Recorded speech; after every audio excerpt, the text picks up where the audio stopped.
Hi friends, welcome to red spider Sakthi. இன்னைக்கு நம்ம இந்த வீடியோவில் எதை பற்றி பார்க்க போகிறோம் அப்படின்னு பார்த்தீங்கன்னா, யூடியூப்பில் விஜே சித்து பிளாக்ஸ் அப்படின்னா தெரியாதவங்களே இருக்க முடியாதுங்க. நிறைய யங்ஸ்டர்ஸ் ஆகட்டும், வயசில் மூத்தவங்களாகட்டும், குழந்தைகளாகட்டும், எல்லாத்துக்குமே ஒரு ஸ்ட்ரெஸ் பஸ்டராக இருக்குது இந்த விஜே சித்து பிளாக்ஸ் சேனல்.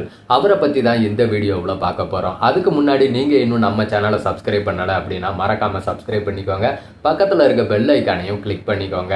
இந்த வீடியோ உங்களுக்கு பிடிச்சிருந்துச்சுன்னா கண்டிப்பாக ஒரு லைக்கை மட்டும் போடுங்க. அது போக உங்கள் ஃப்ரெண்ட்ஸுக்கும் ஷேர் பண்ணி விடுங்க. விஜே சித்து இவரை பற்றி சொல்லணும்னா சொல்ல வார்த்தையே இல்லைங்க. அதாவது அசால்ட்டாக தன்னோட நண்பர்கள் கூட பேசுகிற மாதிரியே அசால்ட்டாகவே எல்லாத்தையுமே சிரிக்க வச்சிடுவார். அவருடைய டீமும் பார்த்தீங்கன்னா அந்த அளவுக்கு சூப்பராகவே அமைஞ்சிருக்கும் விஜே சித்துவுக்கு.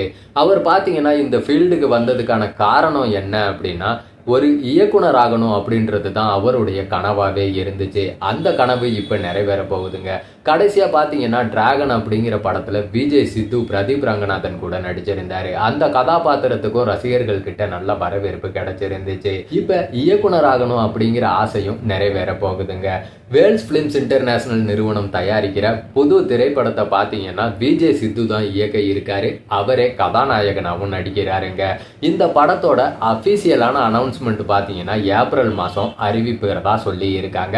அதுபோக இந்த படத்தோட ஷூட்டிங்கையும் மே மாதம் தொடங்க திட்டமிட்டு இருக்காங்க. இந்த படத்தோட டெஸ்ட் ஷூட் கூட நடந்து முடிஞ்சிடுச்சுங்க. அந்த டெஸ்ட் ஷூட்ல பார்த்தீங்கன்னா ஐசரி கணேசும் விஜய் சித்துவும் நடிச்சிருந்தாங்க.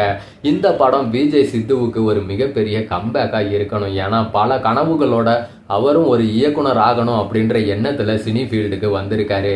முதல் படமே ஒரு மிகப்பெரிய வெற்றி படமா அமைஞ்சதுன்னா அதை விட அவருக்கு மிகப்பெரிய சந்தோஷம் எதுவுமே இருக்க முடியாது. வாழ்த்துக்கள் விஜய் சித்து.